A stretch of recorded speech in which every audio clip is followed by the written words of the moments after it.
Oya orenya Ramogi ajuanga kamora mora maintiere machiegni e chenro mar mbako romo Ramogi TV kae machakore sani nyaka ngomol kanyo saa 5 mar onyango. Ka wachako chenro mar mbako romo achako kod chal mar fwambo mago weche manyien duto mabende reporters magwa biro luonwa e kor gwenge kamora mora magintiere odiochieng' makawuono. Ka wachako kod chal mar fwambo mokwongo wachako kod weche matimore e aluora mag counties magwa. Ka wachako kod county ma Homa Bay odiochieng' makawuono, reporter marwa e county ma Homa Bay biro luonwa machiegni ng'anyo mar apisas mag thieth mabende dhi nyime e county ma Homa Bay kono ka gidwaro mar mondo mi ochulgi osara margi mar dwe mar ang'wen. Wach makamano reporter marwa mayudore e county ma Homa Bay mano Alia Beach biro kelonwa kuku kod tiende e weche manyien mag odiochieng' makawuono ka bende wabiro winjo gino mabende timore achiel kachiel ka timore e county ma Homa Bay kono. Ka wadhi e county machielo wadhi nyaka e county ma Kisumu anyakwara Ramogi ajuanga. Akinyalo mana neno magi gik matimore e county ma Kisumu odiochieng' makawuono.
Nyakwara Ramogi ajuanga ka wadhi mbele kod chal mar fwambo okinyi makawuono wadhi nyaka e county ma Kisumu. Nyakwara Ramogi ajuanga ka king'eyo odiochieng' makiny romo mar Afri Cities chakore ayanga e county ma Kisumu odiochieng' makawuono ka jotenda pinje mag Afrika medo chopo Kisumu mano motelo ne romo mar Afri Cities machakore tarik 17 nyaka tarik 21 mano dwe mar 5 higani. Romo makamano weche mabende biro timore e romo makamano biro luonu machiegni kendo biro keloni achiel kachiel kaka gibiro timore e county ma Kisumu. Kopogore kod mano wach machielo mabende timore e county ma Kisumu kawuono, jalup jambetre mar piny Ingereza e piny Kenya odiochieng' makawuono biro sidho chenro mar pur mabende en pur makelo chiemo e county ma Kisumu. Wach makamano bende jofwambo magwa mayudore e boma ma Kisumu biro luonwa machiegni kendo biro keloni achiel kachiel e kinde ma biro yudo weche machalo kamago. Ka wadhi e county machielo, gima timore e county machielo wadhi nyaka e county ma Siaya. E county ma Siaya odiochieng' makawuono Nyakwara Ramogi ajuanga chenro mar pogo checks mag basari mago mag ngaf kod chiwo checks ne grube mag mine kaachiel kod rowere biro timore e county ma Siaya. Ka wach machielo mabende biro timore e county ma Siaya en ni grube mag mine mano grub mine mar maendeleo ya wanawake mano bade ma Siaya odiochieng' makawuono bende biro twaka kod jofwambo. Twak makamano mar grub mine mar maendeleo wanawake jofwambo magwa e county ma Siaya luonwa machiegni kendo weche makamagwa biro keloni kuku kod tiendgi. E wach machielo mabende pod timore e county ma Siaya odiochieng' makawuono Nyakwara Ramogi ajuanga county ma Siaya wach mabende timore kawuono mana ka wanyalo ng'iyo mapiyo piyo. County ma Siaya wach machielo mabende timore en ni rao osebedo ka thago ji ahinya karchu mano West Alego mano e county ma Siaya. Midhiero makamano mar rao osebedo ka kelo ne jodak makono midhiero mathoth ahinya kendo jofwambo magwa mayudore Siaya biro chopo kanyo mar mondo mi gitem rango yore minyalo kony godo jogo e kinde mabende koro rao kelo negi midhiero maka kod kacha. Kawadhi wach machielo mabende timore e counties mag odiochieng' ma kawuono. Wach machielo mana kaka seng'isi mano podi en wach matimore e county ma Siaya kama midhiero mar rao mosebedo ka chando jodak ma West Alego e county ma Siaya. Kopogore kod wach mano, kawadhi wach machielo mabende reporters magwa biro luonwa machiegni okinyi ma kawuono e county ma Migori. County ma Migori nyakwara Ramogi Ajuang' odiochieng' ma kawuono chenro mag pogo omenda mar basari, mano omenda mar somo mar basari e kar chung' od bura ma Suna West ibiro tim odiochieng' ma kawuono mano e county ma Migori. Kaito kopogore kod wach makamano, reporter marwa e county ma Migori kocha bende biro nono kata biro rango chal mar kaka jopuonjre duto manotimo penj mar KCPE higa mar 2021 monego bed ni riwore e skunde mag sekondar kaponi giseriwore e skunde mag sekondar gi duto kata oyo. Ma en e bwo chenro mar sirikal mano mar 100% transition mabende dwaro ni jopuonjre duto manotimo penj mag KCPE mano mar higa mar 2021 onego bed ni giduto giriwore kod skunde mag sekondar. Wechego duto matimore e alwora mag counties wa reporters magwa mogoyo tache kor gwenge ma pacho kae biro kelonwa e wechewa manyien mag odiochieng' ma kawuono, mago kochakore weche manyien mag migago kagi kacha ang'ich welo kod oimore odiochieng' ma kawuono. Kopogore kod mano, kawadhi e weche matimore e Citizen Digital App, nyakwara Ramogi Ajuang' kaka pile waparo ni Citizen Digital App en mar kambi tudruok marwa mar Royal Media Services. Kapo ni onge kod Citizen Digital App, tikao simbi mar ong'we yamo mano mar smartphone, idhi e Play Store kacha kaito i-download Citizen Digital App. Kaluwore ni e Citizen Digital App kanyo eminyalo yudo weche duto manyien kama gituche. Ka wanyalo ng'iyo Citizen Digital App wadong' kod ndalo 84 mano seche 13 kaachiel kod dakika 43 mano motelo ne yiero maduong' mar dwe mar 8 higani. Nyakwara Ramogi Ajuang' ka wachako kod wach mokwongo mabende timore e Citizen Digital App okinyi ma kawuono. Wach mokwongo mabende nitiere Citizen Digital App nyakwara Ramogi Ajuang' mana kaka ing'eyo odiochieng' manyoro mano jalup jatend piny Kenya William Ruto nowalo jal mabende biro bedo jalupne e ng'wech mar laro kom tend piny Kenya. Mana king'iyo kae sani koro nitiere maling'ling mabende koro osewuok ka bende itemo yangi gino momiyo Ruto oyiero Gachagua kaka jalupne e ng'wech mar laro kom tend piny Kenya. Weche matimore kae inyalo mana ng'iyo ma e Citizen Digital App mar mondo mi ing'i wechego kata ang'o momiyo jalup jatend piny Kenya mano William Ruto oyiero Rigathi Gachagua kaka jalupne. Kaluwore ni ng'wech mar bedo jalup Ruto ne ng'wech mabende nokelo kanyakla josiasa mopogore opogore mano moting'o jaod bura ma Kandara Alice Wahome, jaod bura ma Kiharu Ndindi Njoro, speaker mar National Assembly mano Justin Muturi, Kirinyaga mano governor e county ma Kirinyaga Anne Waiguru, senator e county ma Tharaka Nithi Kithure Kindiki, kaachiel kod mano jaod bura ma Mathira Rigathi Gachagua mabende koro obedo kaka jaloch e ng'wech mar laro mar bedo jalup Ruto e kinde mabende olap dhoge ndong' ne komno mar tend piny Kenya. Kata kamano to kapok noyier Rigathi Gachagua mar mondo mi obed jalup Ruto, ne gibedo kod lalruok kuom seche mathoth ahinya mano odiochieng' manyocha mano chieng' ngeso kama bang'e to kamano ne gibedo kod winjruok makare ni koro Rigathi Gachagua ema dhi bedo jalup Ruto e ng'wech mare mar laro kom tend piny Kenya. Wach machielo mabende timore e Citizen Digital App okinyi ma kawuono, Rigathi Gachagua sani koro wacho ni kata obedo ni nitiere chilo mar mibadhi mabende miene. Owacho ni chilo mag mibadhi miene kata kamano doho pok oyango ni entiere kod ketho. Mane momiyo wacho ni oromo mar mondo mi obed jalup Ruto e ng'wech mare mar laro kom tend piny Kenya. Nyakwara Ramogi Ajuang' magi mana weche ma ponono kidhie Citizen Digital App kacha to inyalo somo gi e yo makare. Wach machielo mabende nitiere Citizen Digital App okinyi ma kawuono en wach ni kotudore kod mano jatend duond bura mar NAK Kenya mano Martha Karua. Sani koro ondika maber ni Martha Karua en ng'a. nowuok kobedo magistrate kaeto sani koro en bende entiere e ng'wech mar bedo jalup Raila Odinga mano e ng'wech mar laro kom tend piny Kenya yiero maduong' ma higani. Magi mana weche makidhi e Citizen Digital app kacha. Kise download Citizen Digital app tibiro ng'eyo ni Martha Karua en ng'a e kinde mabende sani olap dhoge ndong' ne bedo jalup Raila Odinga.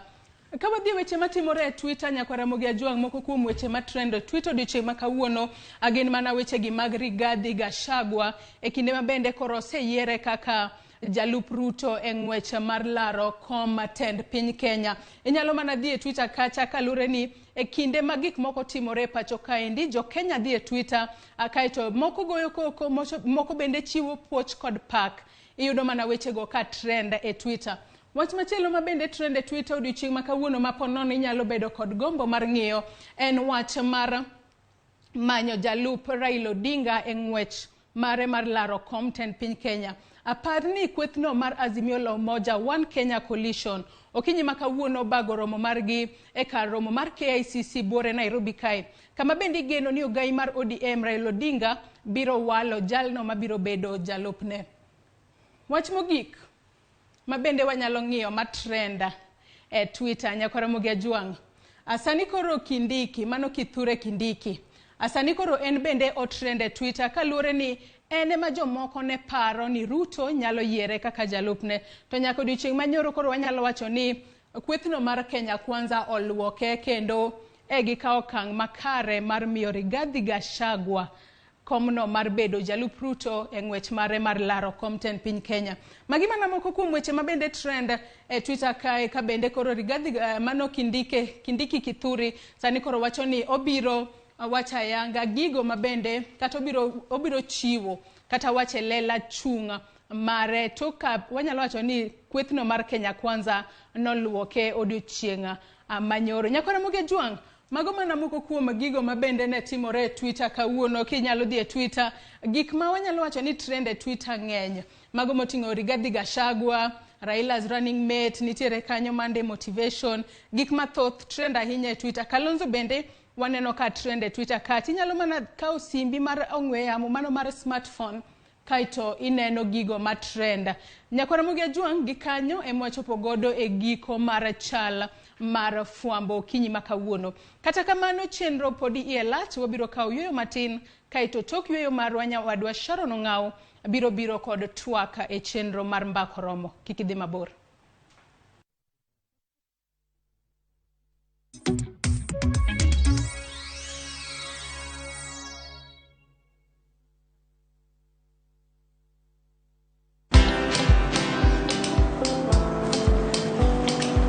Niaje?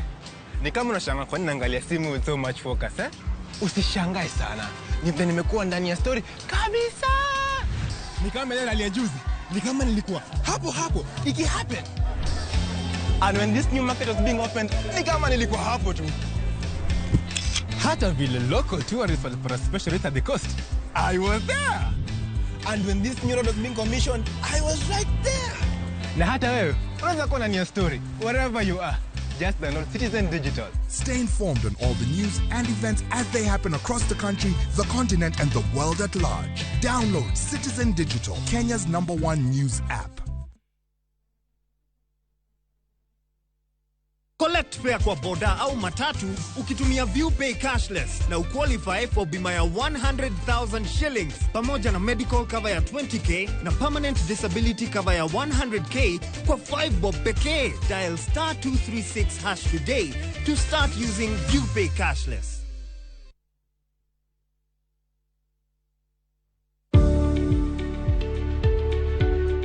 Chenro mar chudo kokalo e yor simo ni kod arita maber mana kaka bengi kendo imenyo gi migepe mochung'ne omenda.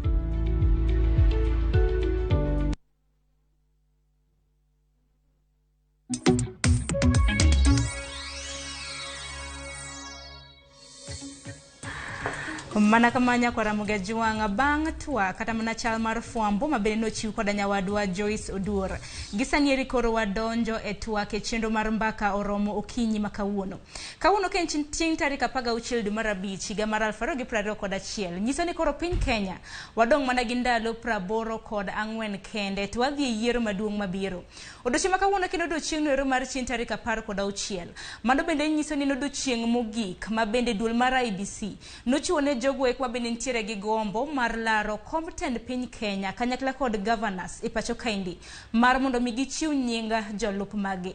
Odiochieng' manyoro nwaneno kweth mar Kenya Kwanza ka itayoge gi jalup jatend piny Kenya William Ruto nosechiwo ayanga nying jaod bura mano e Roma Madhira Migosi Gachagua mabende koro biro bedo jalup William Ruto e ng'we mar laro tend piny Kenya. Okinyi makawuono bende wageno kweth mar Azimio ka bende gisechako chokre e karomo mar KCC mantiere buore Nairobi kama bende odiochieng' makawuono gidhi landonwa nying jalno mabende biro bedo jalup ogai mar ODM mano Raila Amolo Odinga. Wach makamaendi ka bende gibiro bedo ka gichiwo biro keloni achiel kachiel e TV mar Ramogi. Katika mano oganda mathoth bende osebedo ka penjo kopogore gi tayo karod bura ma Madhira Rigathi Gachagua to en ng'a?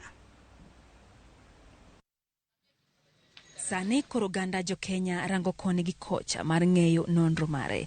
Rigathi Gachagua man en jaod bura ma Mathira en owad gi mosenindo mane en gavana machon manyeri Nderitu Gachagua. Rigathi Gachagua nonyuole higa mar 1953 e kaunti Manyeri. Ne osomo e skunde sekondar mar Kianga. Higa mar 1988 Gachagua nosidhi kod osimbo mar rang'iny mar digri e mbalariany ma Nairobi e weche siasa kod lony mar somo dhok mopogore opogore. Higa mar 2000 Gachagua nochuone kondo kendo bang' tieko somo mar weche mag telo e apise piny owacho. E kind higa mar 1989 gi 1990 e bwo tenda mosenindo Daniel Toroitich arap Moi, Rigathi Gachagua nowal kaka jalup jagore migawo mar weche mae pachuka.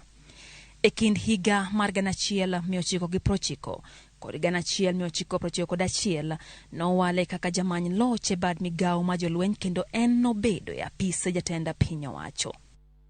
Kaluwore kod tije maber e kind higa mar 1991 kod higa mar 1993 ne owale kaka jating ndai ma jatend jotija piny owacho. E higa mar 1995 nyaka 1996 Gachagua nowal kaka dio ma Kakamega.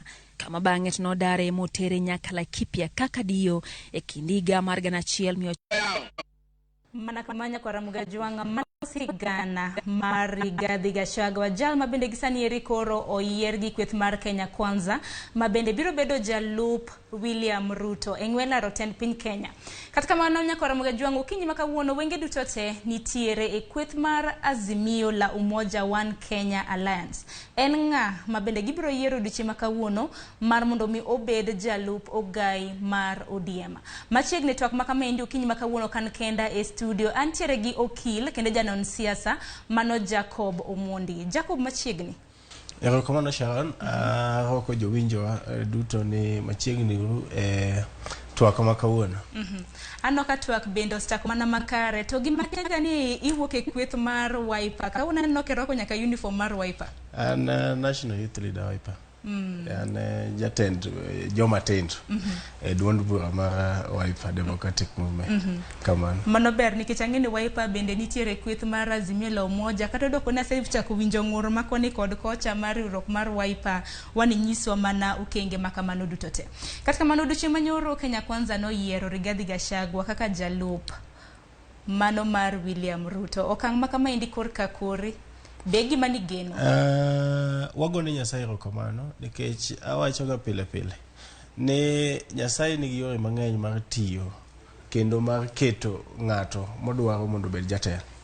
Aparo ni ne yo makende mane Nyasaye otiyogo gi jalup jatend piny owacho Migosi Uhuru Kenyatta mondo okaw Rigathi Gachagua kaka running mate mare nikech sama no lando Rigathi Gachagua kaka running mate mare apa ni Azimio One Kenya Coalition noseyombo yiero mabiro nikech koro waonge ng'ama piemo. Ing'eni kado kao Professor Kithure Kindiki to de wawacho nitie jo Kenya moko mabe odhi skul kaka wan mado wacho ni Kithure Kindiki chato apani nyalo loso piny Kenya matin. Rigathi Gachagua ng'ato ng'eyo history manare. Kendo wang'eyo gik mosetimo kata dire mane Moi jatend piny owacho. Omiyo okapar ni jo Kenya ma wigi ler kendo ma wigi tiyo nyalo wuok gokinyi ka dhi support candidate mar William Ruto gi Rigathi Gachagua nikech gite gin dictators, gin jok matiyo ga goko kabisa. To kendo gite gin jok moko ero weche moriere tir. Omiyo aparo ni waseyombo kaka Azimio. Itoni mano koro mana pachi Jacob. Kata kamano odiochieng' ma kawuono wenge duto te nitiere kweth mar Azimio la Umoja One Kenya kama bende okinyi ma kawuono gibago romo e kar romo mar KCC kacha kama bende oganda pod rito ni ogai mar ODM dhi yiero ng'a kaka jalup mare. Odiochieng' manyoro na gintiere e romo Kamukunji Bore Nairobi kama bende ji mathoth na geno ni odhi chiwo kata na nying jalup ne odiochieng' manyoro. Odiochieng' ma kawuono ma koro odhi chiwo nyinge ji adek ma bende noyier koda put mar Azimio bende napok ochiwo kelela. Koro akeni in kaka jal mawuok e duond bura mar Wiper to Wiper bende nitiere kweth mar Azimio. In gi pachi neno ni dhi yier ng'a? Ka wang'iyo king'e ni siasa en go kwan. Kendo wawacho ga nyadi mang'eny kaka Azimio ni wadwani wagol jo Kenya telo marach waket Kenya obed gi telo maber. To gima nomiyo wabiro kanyakla kaka Wiper, Jubilee, ODM to gi parties mamoko. Ne wabiro kanyakla nikech ne wang'eyo ni ka wadhi wakere to jo UDA ne nyalo yudo thuolo mar yudo telo mar Kenya ka. To mano ne dhi miyo Kenya bedo gi trajectory marach. Omiyo ne wabiro kanyakla mondo wakel jo Kenya kanyakla. Mane agenda mokwongo mar president gi Raila Amolo Odinga sama ne gitimo handshake. Omiyo sani kane wang'iyo kaka wang'eyo ni siasa igo e Kenya ka with the tribal politics. To wang'iyo be numbers nikech election iombo gi kwan mar ombulu ma ng'ato yudo. To king'iyo sani oganda wa ma Central Kenya man gi kwan ombulu mang'eny moloyo oganda mamoko. Kasto iluwo gi Rift Valley, kasto Western Kenya, then Nyanza gi Ukambani gi Lower Eastern, Biro, then Coastal Region. To kaluwore ni Raila Amolo Odinga osebedo ka gore ne two-thirds gender rule. Kendi iseneno kata ka ndalo ma chien kacha. Ne kata Chief Justice, the former Chief Justice, Manyocho retire Maraga. No timo ruling moro ni president onego dissolve parliament because parliament was unconstitutional. Nikech no commit the two-thirds gender rule mane katiba. Omiyo aparo ni no obedo wach malich ahinya. To sani bende neno kata ka IBC no read ni political parties nyaka meet the two-thirds gender rule nomination criteria mar. Nagi wacho to bende naneno kata mna ka doho bende nothicho wach makamano oko. Yes. Doho nothicho wach makamano oko, lakini katiba to dwaro ni mondo wa meet two-thirds gender rule kata parliament. Omiyo aparo ni nikech Raila Amolo Odinga osewacho ga ni joma mine be nyaka mi thuolo mar yudo thuolo mar telo Kenya ka. Nyalo bedo gima ber. Wan kaka wan jo Wiper wang'eyo ni wan gi numbers nitiere 2 point something million votes mokel. Mano mawuok Ukambani. Mawuok Lower Eastern. To nyalo bedo gima ber na kawuono nikech an kaka national youth leader ma Wiper adwa na neni Azimio yombo. To formula mar Azimio yombo anyalo kwayo party leader mara Kalonzo Musyoka ni obeda mos obeda Azimio ka serikal du. To kanya nyalo bedo maber to Raila ne miyo moro teko mar bedo jalupne nikech aparo ni joma mine be for a very long time osegombo ni mondo bedo odiochieng' moro ma gimbe ginyalo bede kata jalup ker kata jatend kata ker mar Kenya ka. Omiyo komigi jalup ker to mano biro miyo giketo gi thuolo moro ma chieng' moro in future ndalo mabiro ginyalo bedo gi lek kata mar telo ne piny Kenya. Omiyo ana abro bedo mamor ahinya kaneno ka Raila Amolo Odinga de bed ni olando miyo kaka jalup ne kawuono KICC. To mano keto kata mana ogai mar Wiper kanye. Mano Kalonzo Musyoka. Ng'eni ni Youth League mar Kalonzo Musyoka. Mano kete kata mana okang' machalo nade. Nikech odiochieng' ma kawuono bende intiere weche mawachore ni kweth mano mar Wiper udhi e doho odiochieng' ma kawuono. Ken wach ma kama bende inyalo chiwo ler mare? Naneno jotend Wiper ariyo ko wuoyo nyoro ka giwacho ni gidhi e doho. To an kaka wakili anyalo nyiso jowinjo ne process mag dono to mago mana weche ma giwacho nikech jatelo mokwongo mano wuoyo ne en wakili. Dan Manzo en wakili kendo ng'eyo ni court ok en kama inyalo dhi kawuono tiyudo duoko kawuono. Koro miyo court process magitero court no en PR exercise. Gitemo mana ni mondo gikene nikech ka gitero wache do kawuono to bo kawo process. Tinyalo paro ni IBC deadline mar tero running mates en kawuono saa 5:59. Omiyo saa 5:59 magotieno kawuono. Koro adwa nyiso jowinjo ni wan kaka jo Wiper wan ni Azimio wanyalo paro ni Dan Manzo makoro ne wuoyo nyoro ma wacho ni gidhi e doni. Dan Manzo ni ema no ringo gi certificate mar ODM Kenya 207. Mo ringo mo be mo no chuno gai mar ODM Raila mondo kudingo dhi onyiew ODM now. ODM masani onyiew gi Imanyara. Ka koro Dan Manzo seringo gi Wiper ODM Kenya certificate. Ma Kalonzo dhi ochung kende. Ma Kalonzo no yudo kura mathin mo no miyo decisive winner na uko yudore 207. Omiyo an kaka kijana matini kendo jatelo Wiper Democratic Movement anyalo wacho ne jo Wiper magwa ni kikwa bede gani wane masa mora ma Kenya chung matek to ni wane mwamiyo Kenya jo Kenya tho nikech ok wanyal bedo achiel kuom jok manyalo sacrifice kendo chung ma wachi ni adier gini kaka wane ni otek to en about kuom jiare. Koro nyaka wasaid gi ng'ata achiel mondo Kenya obi oyuda peaceful election to Kenya obi oyuda win. Omiyo adwaro kwayo ni wan kaka jo Wiper wan ni Azimio kendo danyiso jowinjo wan ni Azimio kapo nono ni ng'ato dhi wuok e Wiper kawuono bang' ka gayo mar Azimio wan Kenya Alliance oselando running mate mare to ng'ano biro dhi kende kaka ng'ata achiel to ok obidhi gi party. To kendo gima dwa nyiso jowinjo ok obidhi gi party te en wuon party. Gima do party onge wuon gi party constitutionally party ni mana gi party leader. But jo pinyo ko nego be ni paro ga ni party moro ni kaka sani ko kaka ilodingo wuok e ODM to ni mano dhi gi ODM. Party ni gi constitution mare. To party obedo registered from registered political party. An kaka wuoyo sani an Wiper member kendo an gi membership number. Kidhi register political party you will find ibo yodo details maga kan. Omiyo sani kaka Kalonzo Tiang'o wachi ni en wuok e Wiper ni odhi gi Wiper. Tanyalo tere do. Anyise ni hambe an gi stakes e Wiper ka. Koro kinyalo make decision on behalf of many Kenyans or wiji mang'eny ni in koro idwa dhi kendi. To kendo gima dwa nyiso jowinjo ni kik gibed gi luoro ni ati ni Kalonzo nyalo dhi chung kaka independent candidate. Ero kamana inya ko kamana bro duogo iri ko manya kwa Ramogi Jwang kaka pile chenro mar mbaka Oromo bende watudre gi reporters mago mantiere oko. Bere gisani iri koro wadhi achiel kachiel mar mondo mi wawinj ni Susan Kihika wachang'o. And then we would open it up to the public, and they were asked extremely difficult or very substantive questions by the members of the public. And I want to tell you that I was really impressed by the kind of talent that I have here with me, because they were able to carry out those interviews, they were able to answer them very, very well. And actually the reason that we have come down to the wire in announcing who has won is because any of the 16 people who were interviewed to be my deputy governor could actually have been my deputy governor. Any of them is qualified.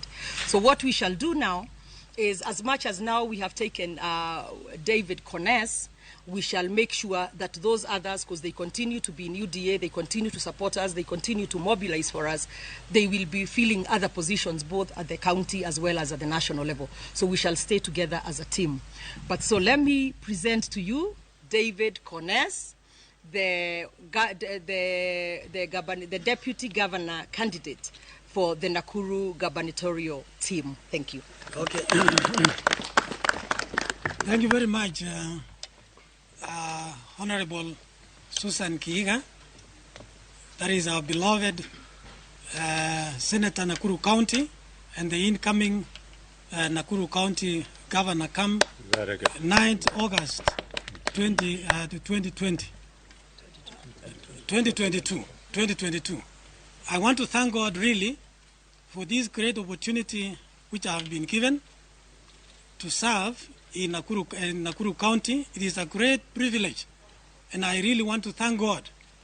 Had it not been for God, I would not be the way where I am today. Secondly, I want to sincerely thank our Senator, Honorable Susan Kihiga, for nominating me as her running mate. I was not, it is a surprise. The whole of Nakuru County, thank you very much. Thank you very much.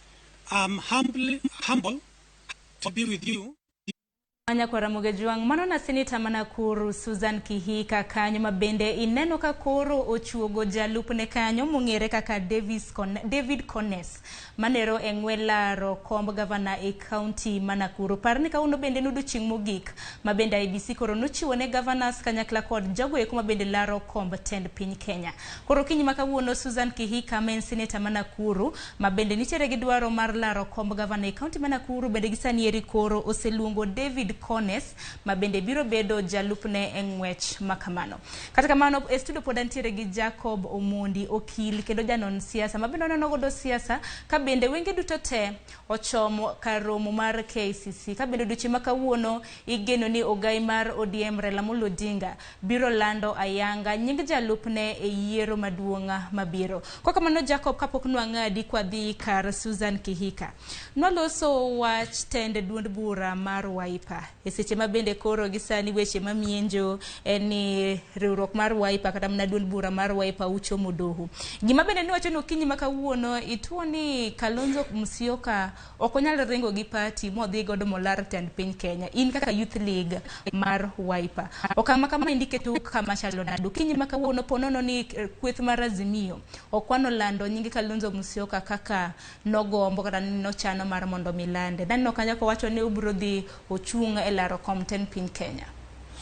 Wan kaka jo Wiper kapo ni olande migozi Kalonzo Musyoka kaka running mate mar Raila Amolo Odinga wabro gone Nyasaye kamano kendo wabro wacho ni mano gima ber kabisa.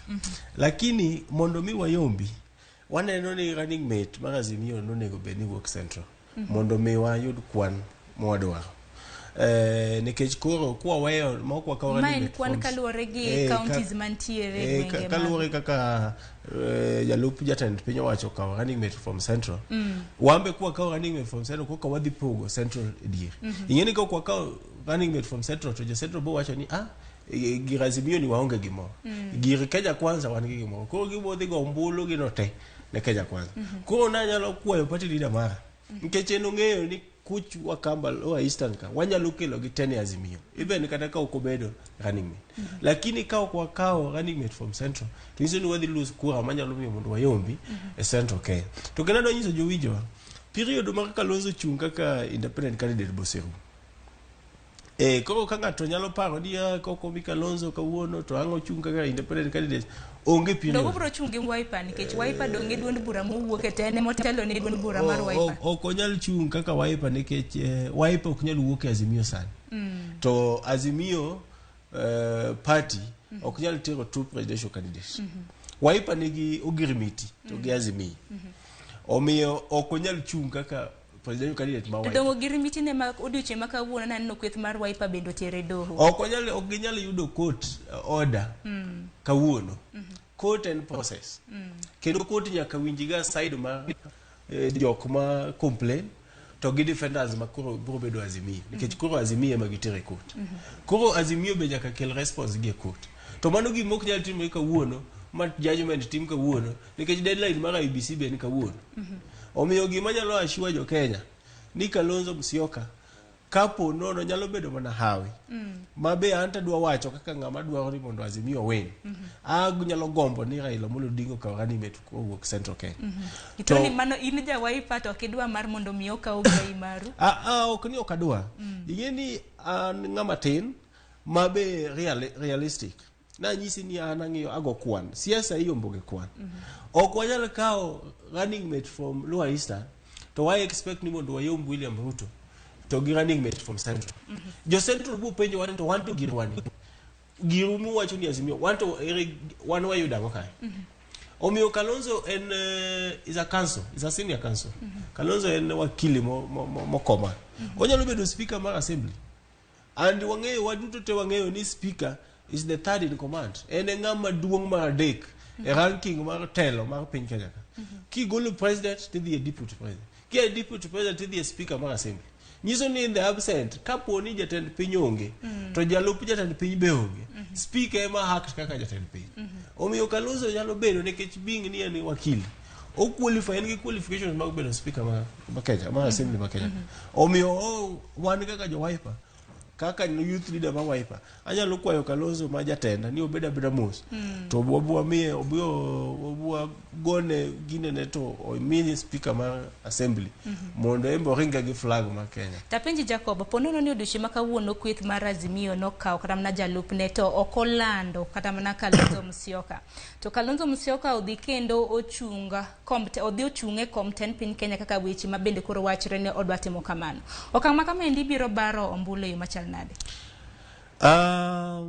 Okonyal chung mokwongo nikech thuolo mano itamri ngang thuolo onge nikech ing'eni kata ka odhi chung independent kata wacho no resign from Wiper mondo chung independent requirement mar independent candidate en ni nyaka ter signatures IBC ma IBC verify ma IBC go okay ni signatures mikelo go te gin sawa aya nyaka ter symbol e register political party ma register political party idhinisha symbol mari ma kisetero symbol no magire idhinisha ko kitere IBC kaka symbol limibo tiyogo as an independent candidate gigi temo wacho gi adier mar wachede di Kalonzo ok nyal timo gi kawuono ma kochopo saa 5 gi dakika 50 goche to sitieko gi temo moro no loso gi chon koro rito mana mar mondo mi olendi ok onyal loso gi to ne pod en member kata san mo wuoyi ni pod en member mar Wiper Democratic Party dengeno kang' ma kamana wacho kata mana manosewuok e kweth mar Azimio waneno governor ma Machakos mana Alfred Mutua waneno kata mana governor ma Kilifi mana Mason Kingi kana giwuok gin giwuok awuoka to kata mana odiochieng' makiny ne koselendo chieng' onogo ni neno mana ka gichuoko ok gi ogir miti to dong ni neno ka court do ma Kenya ka no wacho ni wuok mar Mason Kingi e Azimio ok en gima oluwore kisheria nyiso ni kata mana kucho ene kucho illegally onge gimo proyudo ku aya inyalo yudo Justin Muturi manyocho wuok chon do ma Kenya ka no tame ni eno ko nyalo bedo participate kana ko nyalo sell kata uso kata agenda mar Kenya Kwanza nyiso ni nikech sama no dhi e Kenya Kwanza ko dhi ndiko agreement resolution mar MDC mar party ne no dagi ni ok gilos alliance moro nyaka bang election to ene no ringo kaka jatend party odhi otimo agreement gi Kenya Kwanza koro jo party no ringo dhi do mo wacho ni yawa one resolution why national governing council ne wacho ni okwalos wabedi agreement moro gi party moro nyaka bang election to jatend ringo dhi otindiko agreement koro wagombo ni mondo koto wacho ni gini ene legal mondo wewa waburo mana luwo chike mane wakale NDC omiyo sani ambe wacho ni kapono Kalonzo nyalo wuok ni ponono ni eno ko bedo running mate ni ko wuok no ringo no dwa chunga ka independent aburo tere kot kingo ki itoni bro tere kingo kinya ulben ko aburo bede court kadwa ni mondo court okompele mano ipingo party leader okaping party leader but adwa ni mondo democracy ngeni one pod one joma tindo to kendo wane muadhi bedo jotelo maki onego bed ni wa make sure kata waneno ni democracy ma Kenya ka to kendo agreements ma jo political parties otime Kenya ka iluwogi to the lat nekech sama jatend party na odhi otimore kamano nyiso ni ng'ama chielo be kiny na tim kamano ng'ama chielo rucha be timo kamano and mane momiyo wan ga gi shida ineno ka wasebedo ga gi shida MOUs bende ka Kenya ka iyudo ni MOU indiko nikech Kibaki loko luwo MOU ne Graela 204 MOU ma 2007 be nokolo MOU ma 2013 be nokolo MOU ma 2017 okolo recently kata MOU ma NASA be nokolo nikech nitie trend omiyo wan kaka joma tino nyaka wawuog oko mako wakela stop to such kind of strengths mondo waket Kenya obed ni ka ng'ato sedonje collusion to bede collusion no nyaka year room koko nyalo wuok e collusion no kata onyalo wacho no dhi mbele gi coalition. Ero kama ne mana kuma nya kwara muga jwang tipo mabende inene TV ni kanyo gin pichni mabende biro achiel kachiel kowuok e kar romo mar KCC mantiere buore Nairobi kaindi. Parne odiochieng' ma kawuono wantiere gi reporter marwa manero e kar romo mar KCC Eric Owenga mabende biro bedo ka nyiso wa chal mar gik matimore e kar romo mar KICC. Bende parni e studio kinyi ma kawuono antiere gi okil Jacob Omondi mabende wanano godo siasa. Jacob bende en jatend rowere manero e kweth mar Wiper. Mage pichni mabende nena achiel kachiel e TV ni kanyo mano kar romo mar KCC kama bende kweth mar Azimio okinyi ma kawuono igeno ne gibiro lando jal mabende biro bedo jalupo gai mar ODM Raila Amolo Odinga. Kwa kamano gisani wadhi tudre gi reporter marwa Eric Owenga mantiere kar romo mar KICC. Eric Owenga kiwinjo yo makare amusi ni misawa tinyalo buna nyiso wa ni e kar romo mar KCC ang madhi nyime. Mana kamano Eric Owenga kinyalo mna winjo yo makare nikech pod en okinyi amusi ni misawa tinyalo mana nyiso wa ni en ang'o matimore e kar romo mar KICC okinyi makawuono. Jotelo mage mabende osechopo.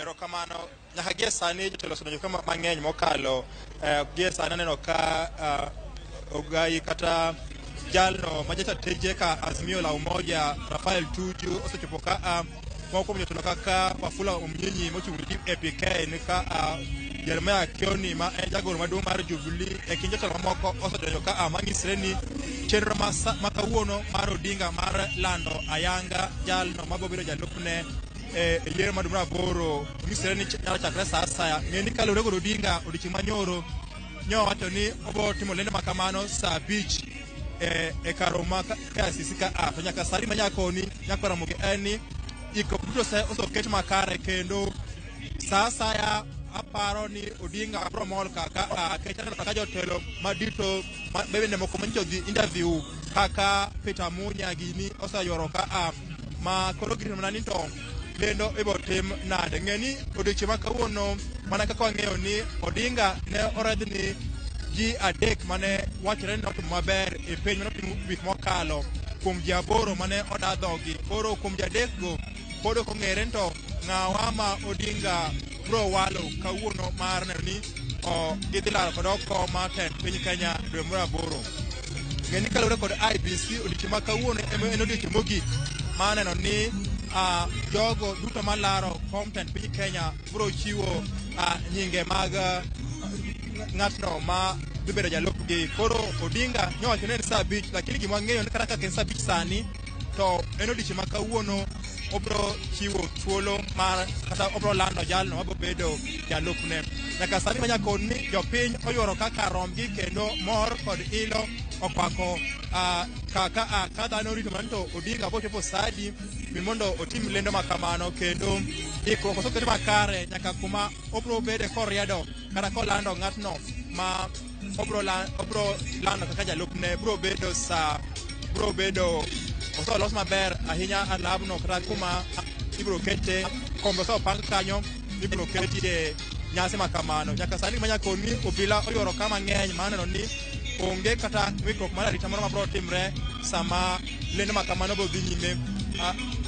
Nyakwara Ramogi wan ka kendo wabro mi ler mar wechegi kalore ni Odinga en owuon ne owacho e alap makam kunji ni dhano osebedo ka penje to en ng'awa ma onego chung' kodo to mak mana ni obro fulo gima kamano. Neno ka Martha Karua mabende en achiel kuom jogo mane odhi interview kata odadhoge bende osechopo ka koro nyisre ni sa asaya kuom dakika manok to kang'ono sa 5 Odinga owuon obro chopo ka to kobro chopo ok apar ka nyasi ni bro budho en mabro timre mapiyo piyo ahinya mondo otiek wach makamano mondo jo Kenya ng'e to ng'awa Odinga dhi kawo mondo ochung' kode kaka jalupne yiero mar dwe mar 8 tarik 9 yiero ma bende dhi temo manyo tend piny Kenya mar 5 e thuru ka tok temo makamano higa mar 97 ayo chako ochung' kendo higa mar 2007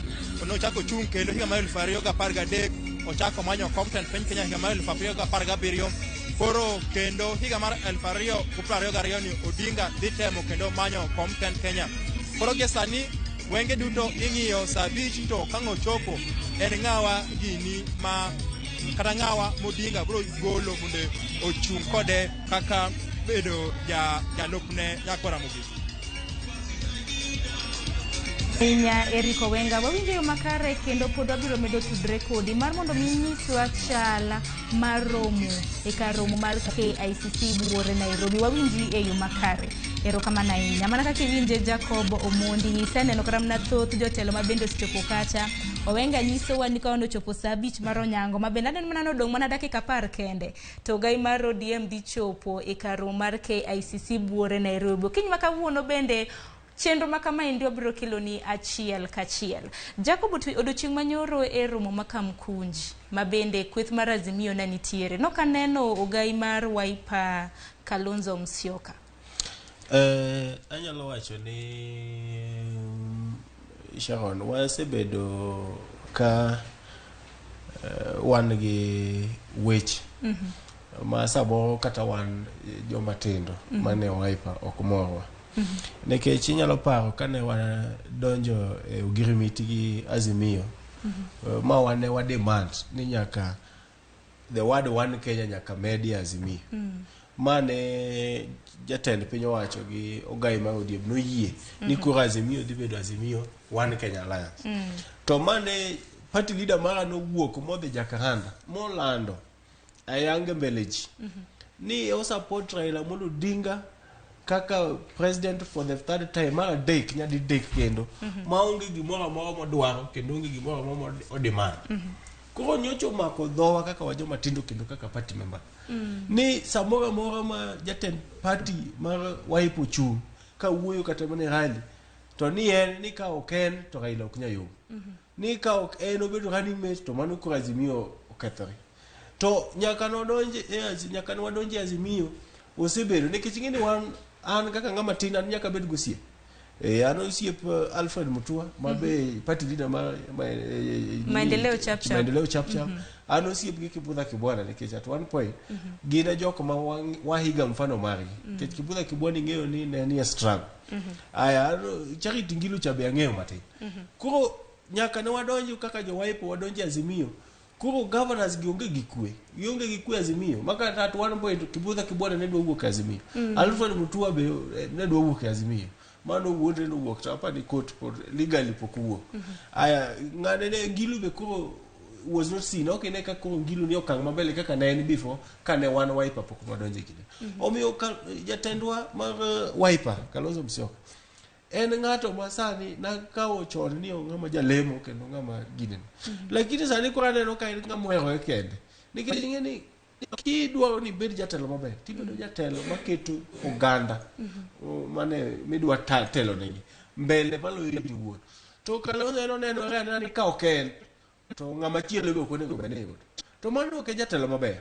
Omiyo kata mana sani wasewacho ka joma tindo Wiper ni ka party leader maro temo kata ni wuok Wiper opo tere kod to dwo bede kod telo yala nyaka chieng' mo election timre kasto koka wako wanyise ni koro inyalo dhi inyalo kawo Wiper kuri gole gidene legally but ok onyalo timo gik moko ma are illegal ni nekech odwaro makoro wachre ni otimo gigi ka oko ka kata mana advice kuom kata ng'ami advice oko penjwa en mana gi Dan Manzo mane giringo go gi party certificate 207 magi wera Raila Odinga maonge party Raila dio manyo mana ODM ko kuom ng'ama chielo to gi Enoch Wambua kijana manyoche kodonja siasa nyoro joka Enoch Wambua ukikana ni Kenya ya Kenya to Kenya dhi kanye nyocho yiere nyoro ka usiko mana to ne nyocho wak temo mukete nyaka panel man nche vet nene ya put ma bende na nene ya put manyocha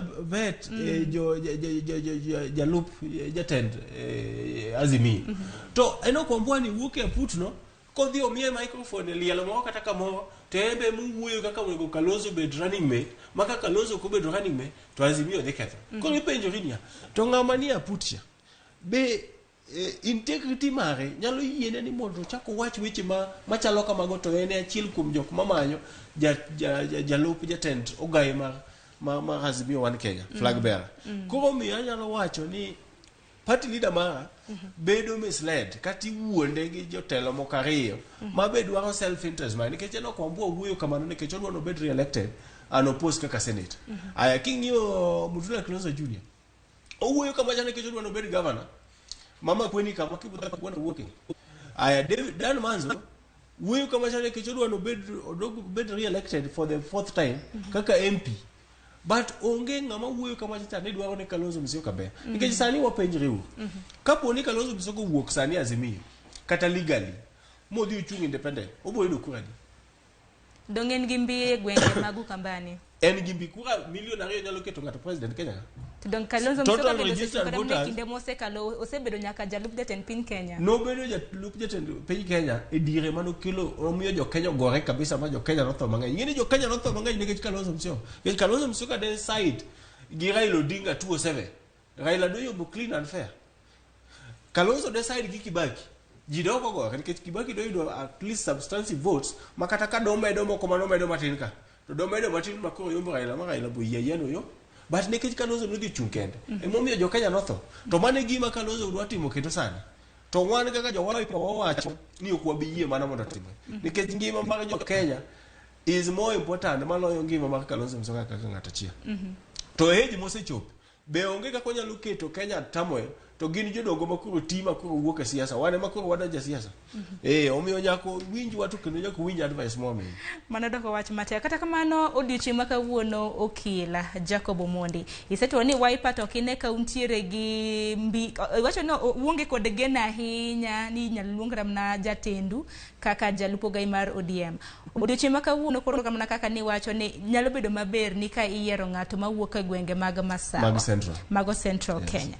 Gwenge mag Central jogo ekwa bende nwaneno kana odadho gi giaput mano riwo Sabina Chege wantiere gi Peter Kenneth wantiere gi Martha Karua e kind ji adek gi ng'ama neno ka ntiere gi mbi Anna nyisi kendo kana chako na wacho ni ana wadwa ni mondo Azimio One Kenya o win presidential election to e jogo tema no bedo interview kata mano dadho gi ji ariyo kende ma qualify manyalo medo numbers to Azimio One mano Kenya. ng'aginga Number 1 and Peter Munya.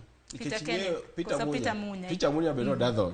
Peter Munya wuok Mount Kenya East. Mano jatend migao mar weche mag pur. Wuok Mount Kenya East. Mount Kenya East nigi registered 1.5 million registered voter. Manyiso ni ko kao Mount Kenya Peter Munya mi running mate jalup jatend ogai mar Azimio. Manyiso ni one guaranteed ni 1.5 million votes mag Meru gi Embu Gitankaniki de donjo Azimio. To ko ka Martha Karua ome ng'at mar ariyo en Martha Karua. Ko ka Martha Karua to ome Martha Karua o kalo integrity test. Martha Karua en jatelo mosebedo jaratero. Onge kamoro minyalo dhiye miluong Martha Karua no sekwalo gi ng'ato kata osekawo. Martha Karua ideology mare mochung'ne jo Kenya ng'e.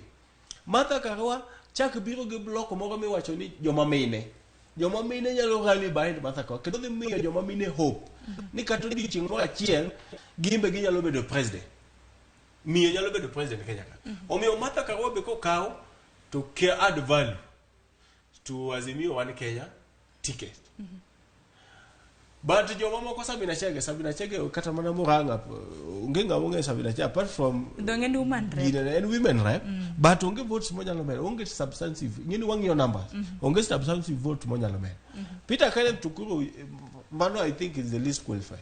Makoro kaluore gi ni neno ni Peter Munya kata Martha Karua. But I would prefer kaka Jacob Kipenya sana. I would prefer ni ome Martha Karua anime. Kaluore gi ombulu mawuok e mar joma mine then kaluore gi ni Raila Molo Odinga osebedo e okang' mambele mar gorwok ni joma mine bendo mi equal opportunities in leadership.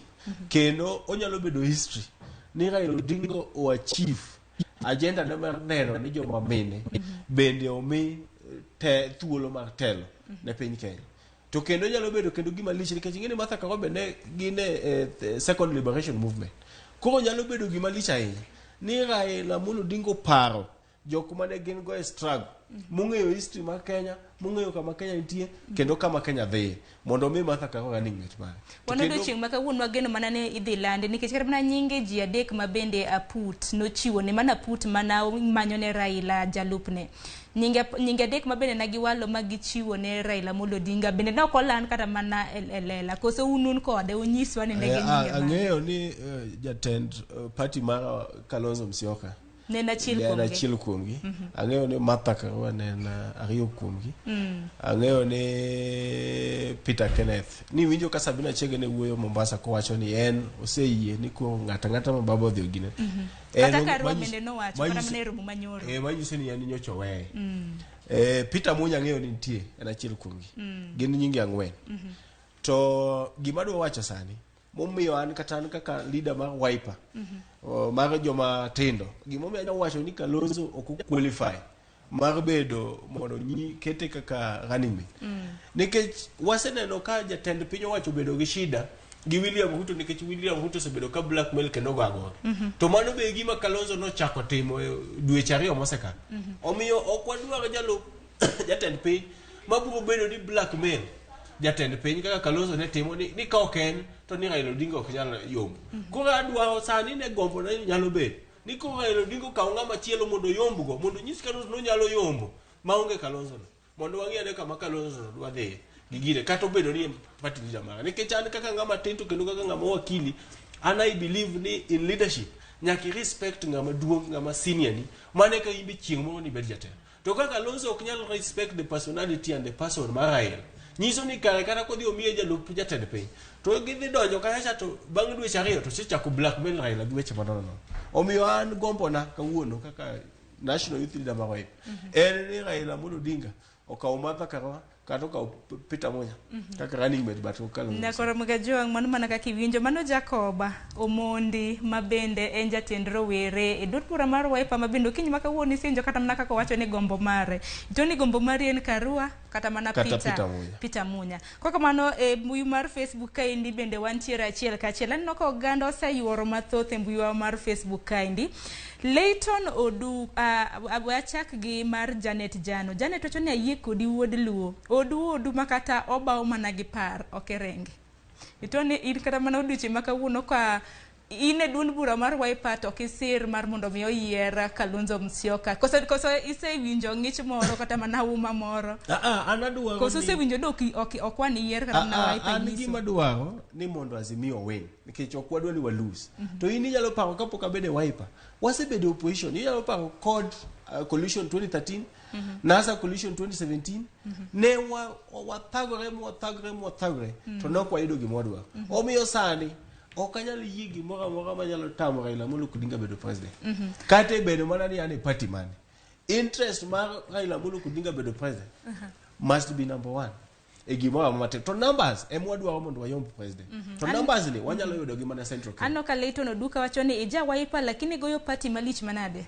okago party awacho mana dier nikech Kalonzo ma party leader osebedo ka blackmail jo Azimio for a very long time yes. Anoka Josephat Uligali wacho ni neno chenro idhi luo chenro makamende achiel kachiel Rolex Odhiambo wacho ni neno eyo makare kintiere Mombasa gwenge mag Kisauni Albert Uma iwacho ni neno wakiwuok gwenge mag Muhoroni Welwisha iwacho ni otsani lakini gimang'eyo ni Kalonzo to ok bi mi jalup baba to ok dhi mi jalup baba wacho ni mano pachi idwaro mar mondo mi okaw Peter Kenneth maendi wabiro ng'eyo manumugi motu odiochieng' makawuono ka bende kweth mar Azimio la Umoja One Kenya Alliance dhi lando ayanga jalup ugai mar ODM eng'welaro combatant piny Kenya Charles Mbuor bende neni wacho ni neno Ramogi TV achiel kachiel kiwuok e piny mar Italy Jared Ongwen ni wacho ni nyingi Odhiambo janamba kapiyo Kalonzo kaponi omigino to waketho kuch jaduong' Kenneth ber kanyo Martha Karua out Sara Singe wacho ni iwuok wang' neno West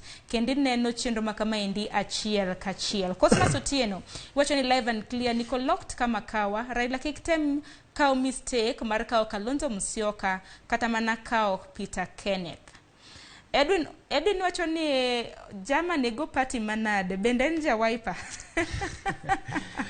alo hizo jowinjowa ni an siasa na duto tendalo te asebedo kago siasa ma iwache dier nikech ndalo moko ji morengo nokona ni gima omiyo gise dak mang'eny kendo gima omiyo gise bedo successful e siasa en ni gitimo siasa mar adieri ka gimoro rach tiwacho ni rach sani ka ponono ni wakawo Kalonzo Musyoka kaka running mate nyiso ni wadhi koso kura mar Central te to wang'eyo maber ni kura mar Ukambani ni wasebedo go in 2013 2017 to nok giketo wa president koro nyiso ni kura mane waonge go momiyo nok wabedo president ne ni kura mar Central omiyo nyaka wamanyi kura mar Central to kura mar Central no wayudo mana kuwa kawo jalup jatend Azimio owuok Central omiyo ano kago party to kendo Kalonzo Musyoka na wacho kata kachako ni komiye speaker ma is the third in command in terms of ranking wabro bedo mamor kabisa nikech obo bedo ge flag speaker ringo ge flag e gari to ringo ge nigi allocation omiyo wadwa makoro udwa ni mondo okete kaka speaker mar od bura maduong speaker mar od bura maduong nikech en wakili makora penjo dichi makawuono kaponi okwano landa migosi Kalonzo Musyoka kaka jalup jatend piny Kenya mano mar ogai mar ODM okang makama indi kata mnambi mare mar siasa biro bede yo machalo nade kapo nono ni odiochieng makawuono wano bed kata ni owuok e kweth mar Azimio to nyinga Azimio One Kenya Alliance ni bende nyalo loke ok nyalo loke sani nikech no se bedo registered to embe Wiper bok nyalo wuok Azimio One Kenya Kalonzo bu wuok kaka ngato lakini wuok neno be pod wabotere kod kiny na bede kod kuwuok mondo nyiswa ni to no consult ngasa mondo wuok ng'enyne ni party leader man to gimaro wacho en ni kaka Kalonzo de team mistake ma wuoge Azimio One Kenya to dhi rumo kisiasa nikech ike be koroniama onego bedo beda ka to yudo gimoro mano dhi yudo no ka to kendo giloso sirikal kendo gitie sirikal kendo nyalo paro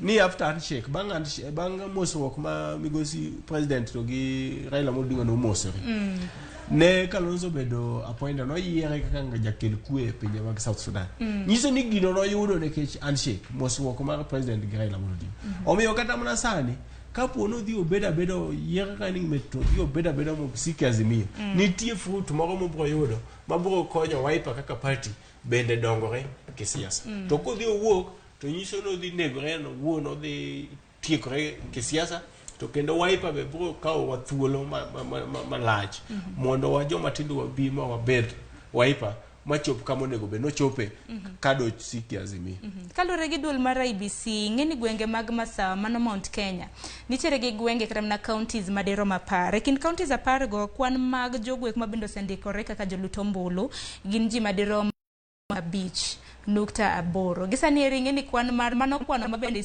igoyo ne gwenge mag Masawa mana kaka iwacho no okinyi makawuono wach ni mugi kalore gi thund wach makama nikech wageno kram na ogai mar ODM Raila Odinga lando jalupne indi wachango kalore gi chenro makawuono anyalo wacho ni wabro chungi ogai mar ODM nikech gini nyicho miye nyingi adek achiel kuom jok modhi yiero wabro supporte wabro chung kode kendo wadhi tiyo matek bang yiero machalo kamano ka nyingro osetere IBC koko official campaigns gichakre wabro chung matek kendo wadhi tiyo matek ma waneni Raila Odinga to gi Azimio One Kenya Alliance oyombo yiero mabiro madwe mar 8 Jacob Mondi wan warito mana ng'iyo kendo warito lendo achiel kachiel kata kamano wagoniero kamana inya okinyi makawuono kuom biro e TV mar Ramogi okinyi makawuono kata mano doche makawuono ka ogai mar